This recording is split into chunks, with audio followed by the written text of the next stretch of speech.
Ngerti ya? Inggih. Yen to Semar Garing lan Petruk samengko ulun papanake ana ing pinggiring kawah Candradimuka. Aduh, Pulun. Kenging menapa mboten dipun papanaken wonten ing pinggiring rut kemawon.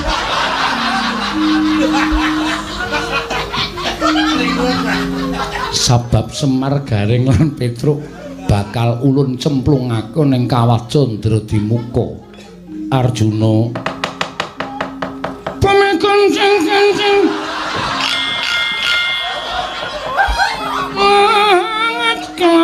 katon lerkin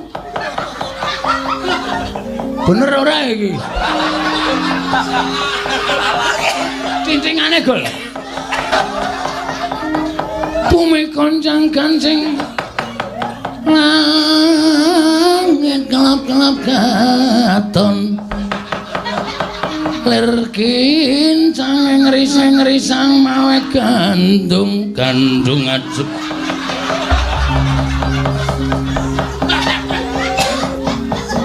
lerkin cangeng risang mawe gandrung sabaran kadulu ukir moyak mayik Arjuna wonten paningan dawuh kena ngapa sebabe kita tumuli ngadeg jejeg padha kalawan jeneng ulun Pulun kula mboten narimakaken dene Pulun sampun wantun gendak sikara kalian pun Kakang Semar Garing Mrapa dene Bagong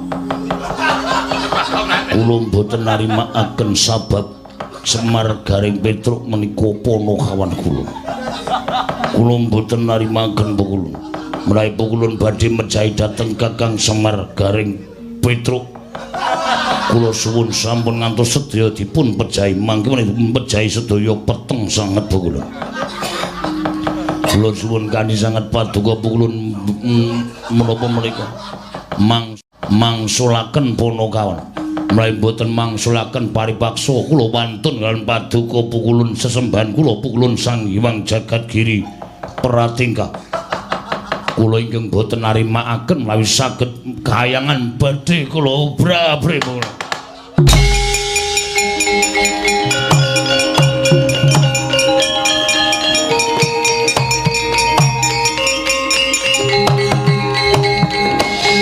Arjuna, yen ngono kita wis wani kelawan jeneng ulun. Gangge menapa kula kedah ngedingalaken Darma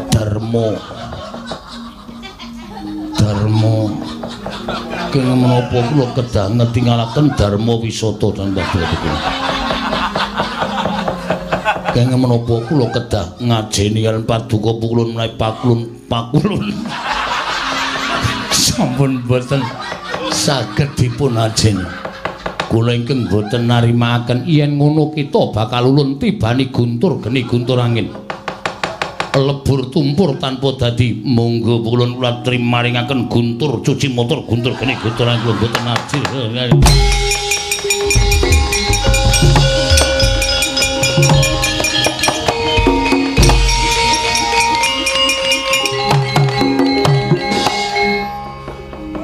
Arjuna kita kenggonan apa teka kita ora temama wujuding guntur geni guntur angin kula sampun kenal guntur langkung saking selangkung taun mila guntur mboten purun nemahi dhateng jasad kula yen ngono kita bakal ulun tibani Cestri Sula Pulun kula gadhe pusaka Cestri Yamin menawi kula tamakaken kalian sak marwanipun panjenengan badhe cilaka tampanana Cestri Sula kelakon jebluk dada kita Janaka.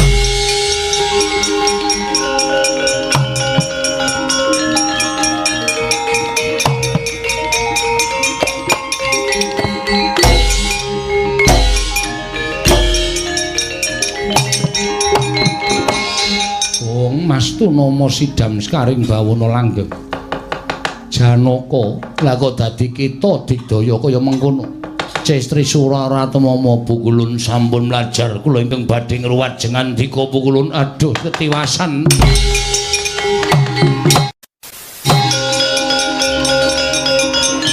ora kaya kandhani kaya ana babar pisan lah kok Janaka kok digdayane kaya ngono.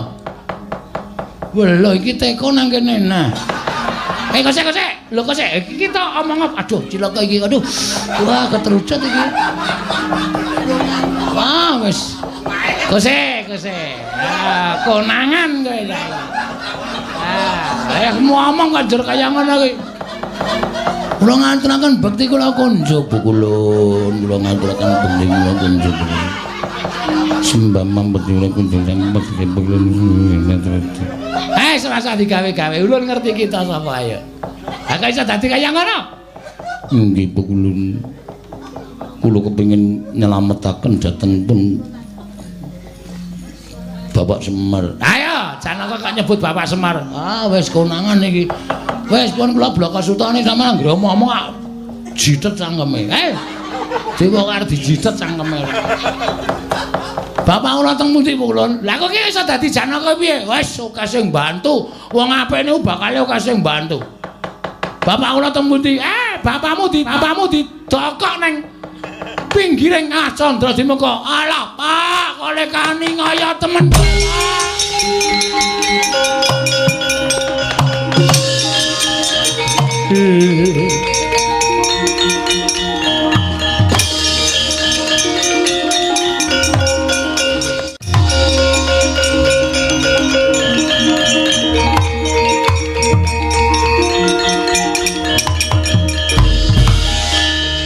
Den klumbruk kok kumban. Modar kabeh. Semaris mecicil. Petro lambene wis banyu. Gareng mripatis drubung laler. Edo mati kabeh. Dewa, kula nyuwun pengayoman pukulun. Kula mboten kepengin bapak kula sami pejak kados mekaten merga pokal gawenipun pukulan Sang Hyang Bathara Guru. Kula suwun ing ngersanipun Jawata.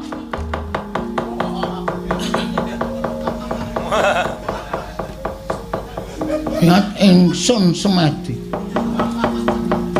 Ora pati-pati weruh barang apa wae. Ora pati-pati ngambu ganda apa wae. Ora pati-pati kumecap. Ora pati-pati mikir apa wae. Ora pati-pati obah bener. Muga-muga dewa ngijabahi apa sing dadi panyuwunku.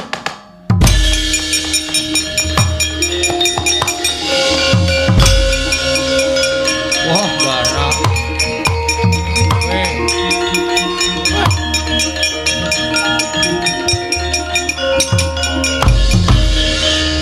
Ngaturaken panuwun Gus. Sampun kepareng mitulungi dhateng kula. Nyono lho Gering. Ora dadi ngopo. Ya mergo iki wis dadi kewajibaning bendara marang Ponokawan. Nggih nggih. Ngaturaken panuwun Den. Tiba wedhe-wedhe Kakang Semar. Kula ngaturaken panuwun Ndara. Petro. Iya Petro. Ora apa-apa lha kok dadi iso padha ana ing pinggiring kawat Candra Dimuka. Do adem apa piye? Mboten ndarahe bakal gawene Pukulan Bathara Guru sing kula kali Bapak Ali Petro disirnake. Aku dadi terus ndara sing iso milujengke kali kula. Iya, panjenengan pitulunganing dewa. Dewa sinten to? Dewa gedhe tur-tur dawa. Ya omongane kok kaya ora ndara Janaka ta iki. Heeh, kok rumah saku kok kaya gedhe ning gegeden. Justru. Kok sik tak deloke. Wah, piye? Tak deloke. Wah. Piye? Lah setan kok. Lah bocah iki entuk sandangan saka ngendi to? Wedhus tenan kok. Sapa ta, Pak? Wah, terbelok iki. Wadut ora. Kok dadi iso dadi kaya ngono? Sapa to reng? Wah, oh ya. Oh apa piye? Ndara Janaka. Apa? Ya muni apa kok cangkeme kaya ora kompak. Apa nolo garing. Matamu kok kaya rating. Rating udah 70 mesti. Sing sangunake kaya ngono kuwi, sing sangunake mata kaya rating udah 70 ki meng Bagong. Ayo. Ayo ngaku kowe. Sakarepmu. Oleh ya ora apa-apa wis. Mangsa barang sakarepmu wis. Bebas wae pokoke. Oleh imbal nek perlu imbal. Nah, lah kok dadi Ndara Janaka. Wah, jan wis. Iki kok dadi mbuh. Ah, ndelok muni mbuh ketok. Kowe kudune matur nuwun karo aku wis tak uripke. Semar barang kuwi malah. Wis iso wujud kaya ngono iki apa? Ambo, wis ora usah takon. Sing penting aku lakon bengi iki. Oh iya. Terus lakon piye? Ki ngene, Tru. Piye? Kayangan suwung. Lho, apa Bathara Guru? Wah, wedi ora. Lho. Apa? Wah, domongi kok. Dhek ngentokke guntur geni guntur angin. Aku ngentokke guntur cuci motor. 5 kali cuci 1 kali gratis. Semprot Bathara Guru kontal.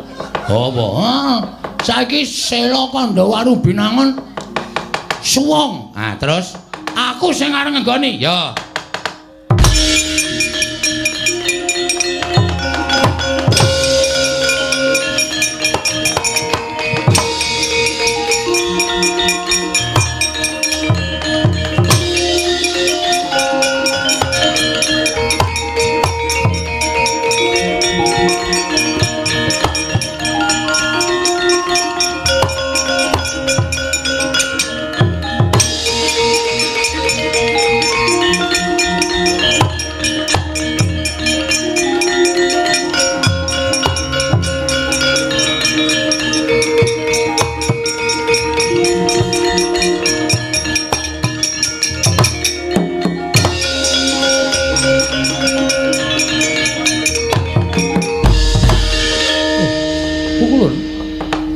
Sembah pangabekti kula kunjuk apa kulun? Iya.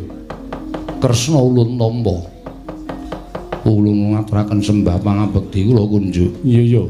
Arjuna ulun tampa. Para Guru aku ngaturke sembah. Iya Werkudara ulun tampa. Wonten menapa apa kulun? Mlajar Arjuna. Janaka kula wonten paring adhawu.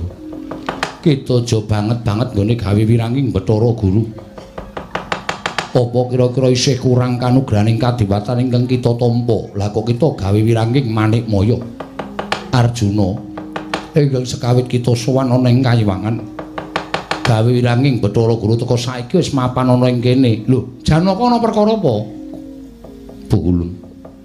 Kabedhau dada kula kapendheta manah kula nembe menika kula mapan wonten ing papan mriki. Mila nyuwun pangapunten.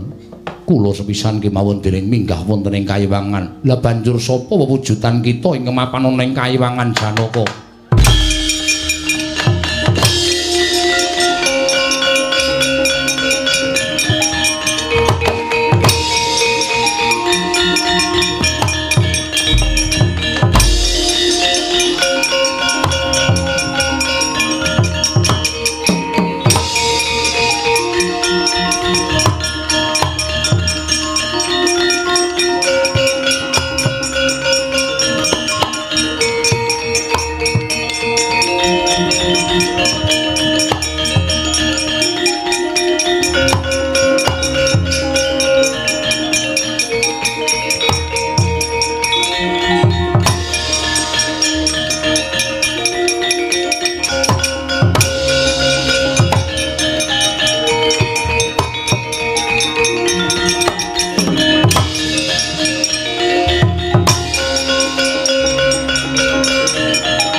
motar. Kekek sebar. Kula Kepiye Kakang? Iki kok aku kok ngedep kaca rias. Janaka wonten dawuh kurang ajar. Sami jebles kaliyan kula Prabu. Ya aku sik ning ngrasane susik. Ora rasane susik lah aku ki gumunku kok Janaka kok ditutke Panakawan, mongko Panakawane kok ora ganep. Kowe mundur sik. Badhe kula suduk mawi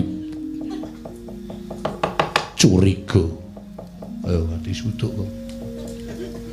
Suduk genti ayo tinosi.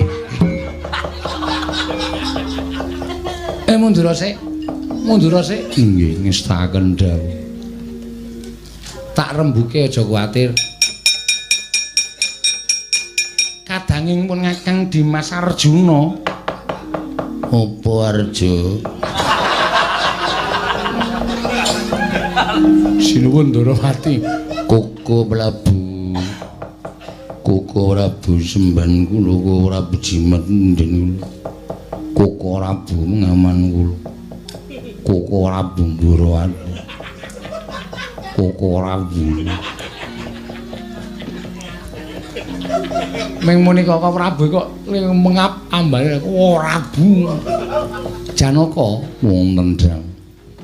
piye? Wonten dawuh. Lah kok si Adi nang kene? Nggih sampun sawetawis Prabu.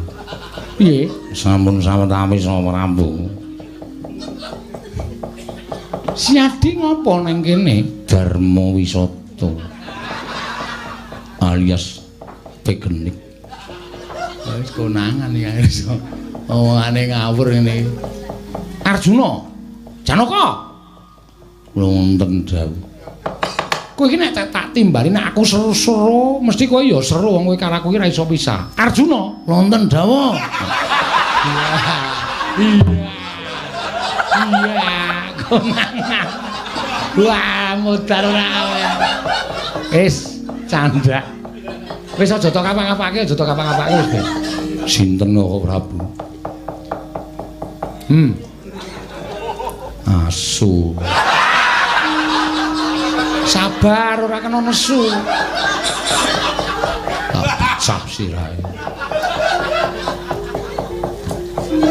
Aneh lho. Sapa?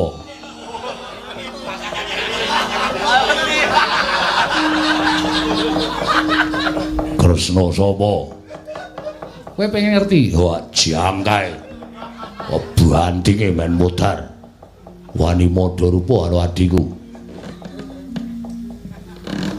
Oh, apa iya? Malah guyu. Tapi Dara kok guyu lho. Guyu ya wagu. Ora wangun. Niate piye? Nek kula critake dawa. Lah niki nylametke kula mergo kula diracun kali Bathara Guru. Lho. Bathara Guru ngracun karo kowe. Iya, Koko Prabu. Nek tak slametke Kakang Semar karo Kakang Petruk. Karo Kakang Gareng Semara iso urip mesti temekeng pralaya Kakang Prabu Ndarawati. Iya Janaka, aku ngaturke panuwun ya Janaka tiba padha-padha. Koko Prabu kok dipun dawuhi salin kula isin. Engko dhisik le salin men ngenteni karo sing tumindak ala. Ing tumindak awon Sang Hyang Pikulun manik moyo men rawuh nang kene dhewe.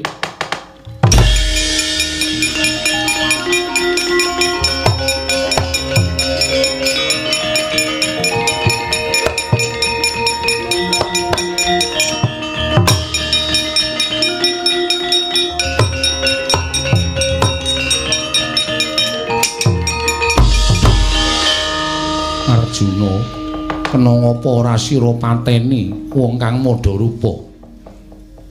Dara Guru teka meneh nantang karo Janaka.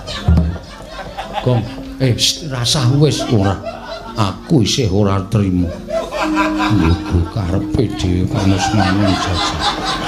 Iki le metenteng ora ning ndase bapakne. Ora rega rasane nganti ku nek ora ngajer-jer kuandamu Bathara Guru. Wah, bocah kewanen karo Bathara Guru. Wis Bagong wis sabar. Pukulun aturi ngemutaken dhateng Bagong. Kula ngertos sampeyan ingkang momong anak kula nek mboten mong anak kula ora bakal ampuh digdaya kaya ngeten.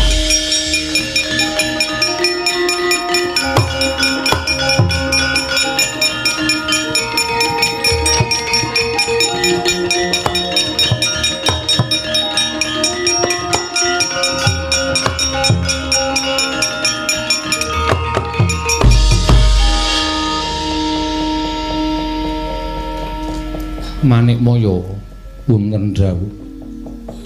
Coba ulun tak takon, yen to lelakon ingkang kita lakoni kaya mangkene mau, dosa sarta pidarane kudu apa? Lamun ora ana Bagong ingkang ulun mong, Semar Petruk lan Gareng Pustekaning Pati tegese kita mentala mateni kelawan dulur kita dhewe. Kita mikir punapi mboya? Inggih, Bu kula. Inggih kula nandhang kalepatan. Kula nyuwun pangapunten Bu kula. Mboya kelawan ulun kita njaluk ngapura, nanging kelawan kadang kita Ismaya. Kakang Ismaya kula nyuwun pangapunten. Ya ora apa-apa. Sing wis ya wis ning aja mbok baleni ya. Inggih ngestaken dawuh. Petruk kula nyuwun ngapura, mboten napa-napa.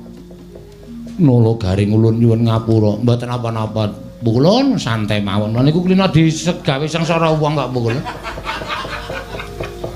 Bagong ulun njaluk ngapura. Kapiye? Ngapura bulun. Ya ngapunten. Mboten kelingan sampeyan teng ngajeng kula. Nek ora Bagong ora ana to. Mbungok sro banget kok ning mburine Iwang Pikulun padha wenang. Nganti kaget Iwang Pikulun padha wenang. Jaidan. Nawa-nawa niku dipikir Pikulun, mengana njaluk pertangga jiwa jambutipun ora entuk. Piye ana? Dene kalah karo aku.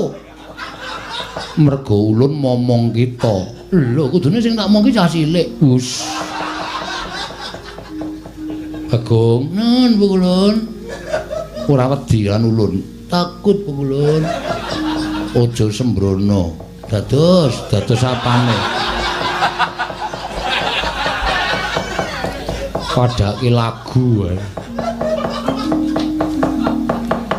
Manikmaya ulun kanthi ana ing Ngundarandir Bawana. Wonten wigatos menapa akeh ing bakal ulun paringake kalawan jeneng kita lan ulun paringi pangandikan ingkang akeh-akeh.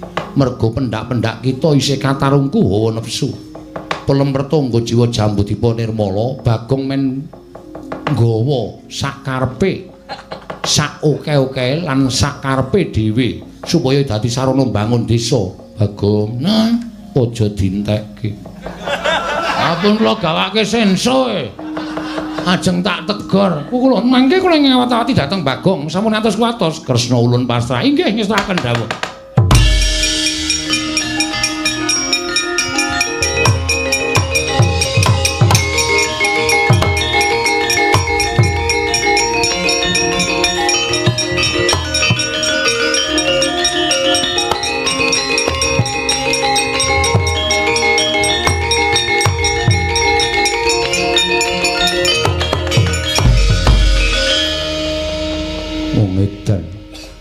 Kok dadi malik aku barang. Nyun ngapunten, ayo medinggo srana kok.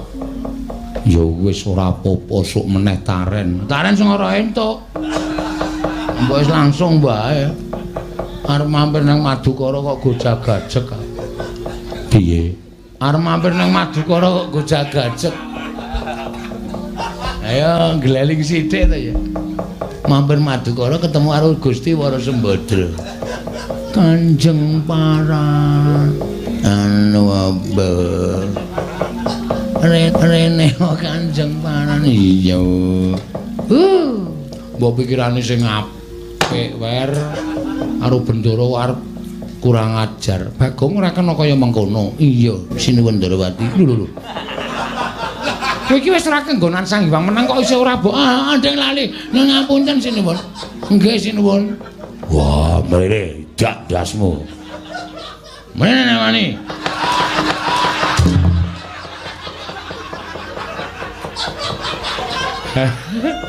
Ayo gleleng kok njur terus-terusan ora. Ayo gong mulih. Yo, iki sing entuk pelem. Pertangga jiwa kemampu e. Ning wis ora apa-apa lah. Kemampu truk. Kowe doyan ora truk kemampu doyan. Aku iki sing rada bosok ya doyan.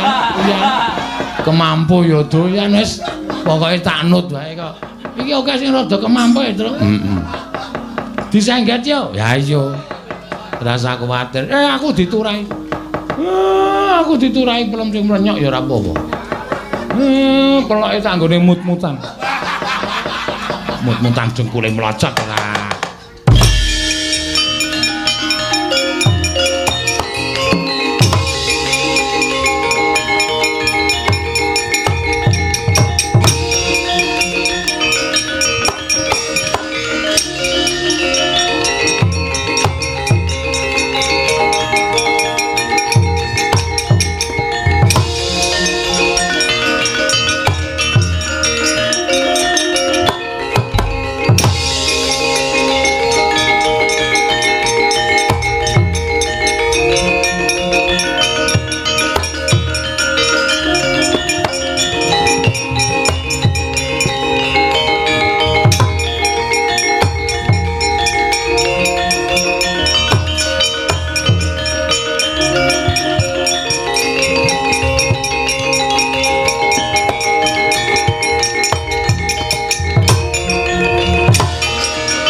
Janjane sirmu piye to, Bagong? Ayo mbangun desa. Bangun apa? Bangun mental dan spiritual. Lahir dan batin. Supaya desane maju. Oh, iya lah desamu ki Triwidadi. Oh. Kecamatan Pajangan, Kabupaten Sleman, Bantul. Ngapa Truk kowe iki nek aku lagi gleleng kok kowe sekitar kaya serik ngono lho.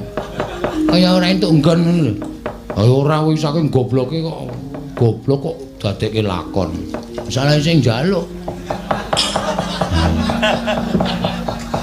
Dadi nek perkara tekan jam 3 iki wis kentekan lakon ya bubar. Ha iki bayangke arep perang terus apa? Kurawa ya ora melu ben dewane ya wis teluk, dewane wis ngaku kapok, wis menehi pelem pertangga jiwa, jambu dipa nirmala. Ha ta? Iya, lho kok ta? Nggih ta? Iya. Wis bayange arep apa meneh iki? Piye, Bir? Aku tak malik Kresna apa piye? Aja dienggo ngulur wektu. Nek wis entek critane ya wis arep dikampake meneh. Sura Sudira Jan ingkang rat Sobrasna tekak ping